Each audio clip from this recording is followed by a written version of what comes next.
"Mak, Aca berangkat dulu, Mak," teriaknya dari pintu depan. "Iya, hati-hati kau, Ca. Jangan mudah tertipu orang," sahut Mama dari belakang. Baju hitam putih, sepatu hitam metalik saat wisuda dan setumpuk map coklat jadi tampilan Aca pagi ini. Dengan Vespa putih kusam peninggalan almarhum bapak, ia berangkat. Semua doa sudah ia baca, terserah bagaimana yang kuasa menjawabnya. Belum lagi gedung-gedung tinggi itu dibuka, Aca sudah sampai duluan. "Ada apa kau rupanya duduk di sini?" tanya seorang laki-laki yang tampilannya seperti satpam. Ini tulang. Aku ini ingin antar lamaran," jawab Aca setengah kaget. "Eh, siapa pula yang mau kau lamar pagi buta ini?" tanya laki-laki itu bingung. "Bukan lamaran menikah tulang, tapi saya ingin mengantar lamaran kerja," jelas Aca. "Oh, lamaran kerja. Kau letaklah di sebelah kopi hitamku itu," balasnya mentereng. Aneh sekali satpam semewah itu. Kendaraannya bukan motor bebek, malah Avanza. Sepatunya pun bukan sepatu satpam pada umumnya. Lebih mirip seperti sepatu anak-anak paskibraka. Tapi yang pasti enak sekali kerja di perusahaan itu. Satpamnya saja sejahtera, apalagi karyawannya, pikir Aca. Tak lama Aca kembali menyalakan Vespa putihnya. Lamaran kedua siap mendarat dengan mulus. Sengaja ia antar yang dekat dulu. Dan kalau misalnya diterima, tidak terlalu banyak uang bensin yang harus dibayar. Gedung kedua ini cukup berbeda dengan sebelumnya. Jam segini sudah ramai orang berkeliaran. Mungkin di sini karyawannya lebih rajin, perkiraan Aca. "Assalamualaikum. Permisi Bu, saya Aca, ingin antar surat lamaran kerja," sapa Aca sopan. Tak ada jawaban. Mereka sibuk dengan pekerjaan masing-masing. Tidak lama muncul seorang ibu-ibu paruh baya dari balik komputer. "Iya dek, titip lamarannya ke sapam depan saja ya," balasnya sambil menyusun kertas yang berantakan. "Baik Bu, terima kasih sebelumnya. Assalamualaikum," tutup Aca. Masih sama, tidak ada yang menjawab. Sebegitu sibuknya orang-orang di gedung setinggi ini. Sampai salam pun mereka tidak ada waktu untuk menjawab. "Pak, saya mau antar lamaran, tapi kata ibu di dalam titip ke bapak saja," ucap Aca pada seorang laki-laki tua berseragam coklat. "Oh iya dek, saya terima ya," balasnya sopan. "Iya Pak, makasih ya Pak. Oh iya Pak, saya sedikit penasaran. Kenapa kantor ini terlihat begitu sibuk ya Pak? Bahkan salam saya pun tak seorang pun sempat untuk menjawab," tanya Aca berbisik-bisik. Sebenarnya mereka tidak benar-benar sibuk dek. Hanya saja di pagi hari bos besar selalu memantau CCTV. Jadi itulah waktu untuk mereka menunjukkan performa terbaik. Meski sebenarnya di kantor ini isinya ada hubungan keluarga semua. Makanya nggak heran kalau lamar orang luar bakalan seperti ini. Balas Pak Sapam juga ikut berbisik sambil menunjuk tumpukan map coklat di bawah mejanya. Putus sudah harapan Aca masuk ke perusahaan itu. Tak banyak yang ia harapkan. Bekerja di gedung-gedung tinggi di kota kelahirannya sendiri sedemikian susahnya. Tak bisa ia membayangkan bagaimana sulitnya di kota besar. Tak heran jika banyak pengangguran. Yang kaya makin kaya, yang miskin makin menjadi-jadi. Orang-orang bekerja bukan karena kemampuannya, tapi karena siapa orang yang mereka kenal. Wajar jika angka pengangguran di Indonesia meningkat setiap hari. Sangat wajar. Nomor urut 12, Saudari Endah Alnala, silakan masuk ruangan wawancara 1. Ucap kakak cantik berseragam batik dengan beberapa helai kertas di atas panggung. Dengan mengucap bismillah, Endah mulai berdiri. Ia sudah menyiapkan jawaban-jawaban terbaik. Semua wejangan yang ada di internet soal bagaimana wawancara yang baik sudah ada di kepala. Ia juga sudah siap dengan penampilan dan sikap yang sudah dilatih berminggu-minggu di depan cermin. Tok tok tok, Endah mengetuk pintu dengan sopan. "Ya, silahkan masuk dan duduk. Lalu perkenalkan diri Anda." Jawab seorang pewawancara yang duduk paling tengah. Dengan percaya diri, Endah memperkenalkan dirinya. Dengan sopan dan jelas, ia menjawab semua pertanyaan itu. Endah begitu menguasai pertanyaan tentang jurusan kuliah yang ia pilih. 5 orang pewawancara yang berasal dari pemerintah pusat pun kagum dengan jawabannya. 15 menit kemudian, Endah keluar dengan wajah sumringah. Ia makin percaya diri bisa menjadi karyawan di kantor pemerintahan daerahnya. Sudah tidak sabar ia mengaplikasikan semua ilmu yang sudah ia pelajari. Sedikit demi sedikit, nyata juga cita-citanya memberantas korupsi. Sayu terdengar percakapan 2 orang laki-laki di sebelah Endah.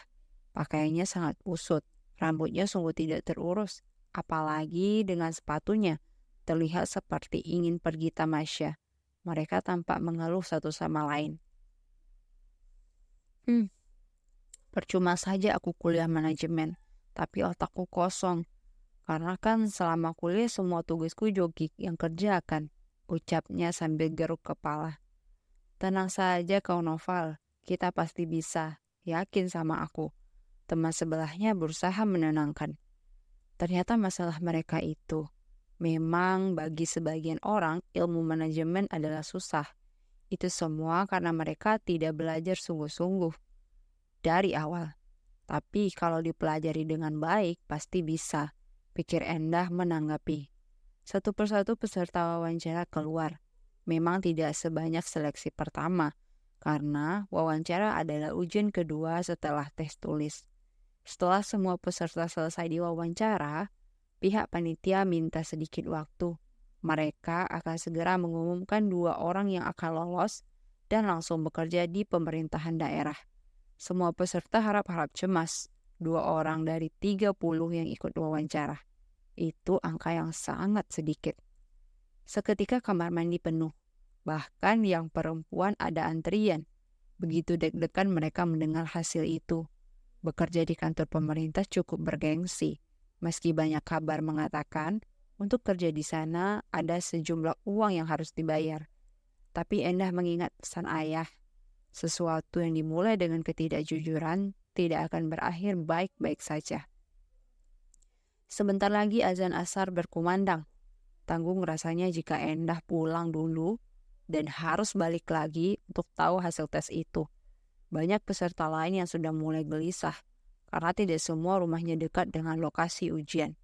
Di luar cuaca juga sudah mulai mendung, tapi tanda-tanda panitia itu akan mengumumkan hasil masih belum terlihat.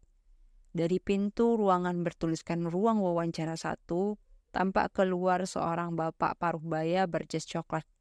Pembawaannya begitu berwibawa. Ia berjalan ke arah mikrofon yang berada di panggung. Tak lama beberapa orang pewawancara ikut keluar dari pintu yang sama. Mereka berjejer rapi di belakang pria itu. Peserta yang awalnya berpencar merapat kembali di kursi masing-masing. Kakak cantik berseragam batik itu kembali membuka acara. Ia mempersilahkan Bapak Paruh Baya untuk bicara. Baik, tanpa berlama-lama, berikut saya umumkan melalui layar ini 2 orang peserta seleksi yang lolos dan siap kerja di kantor pemerintahan kita. Ucapnya setelah memberi salam.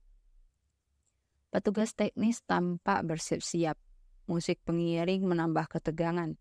Hampir semua peserta menutup mata mereka, seakan takut dengan kenyataan yang tidak sesuai. Sungguh lama masa menegangkan itu diciptakan. Endah yang awalnya biasa saja, lama-lama juga ikut menutup matanya. Jreng-jreng, selamat kepada kedua peserta yang lolos, teriak kakak cantik berbatik tadi. Seketika terdengar tangisan dari samping Endah. 2 laki-laki itu, mereka nampak saling berpelukan. Raut riang jelas tampak dari wajah mereka. Endah sangat tidak percaya dengan apa yang terjadi. Sangat jelas tadi ia mendengar keluhan mereka. Mana mungkin dengan kondisi seperti itu, mereka lolos dan dapat kesempatan yang dinantikan banyak orang. Ini semua pasti ada yang tidak beres. Bukannya kecewa, Endah malah makin penasaran. Penasaran dengan apa yang terjadi. Ia masih duduk terdiam di kursi yang sama, sampai sekelilingnya sepi.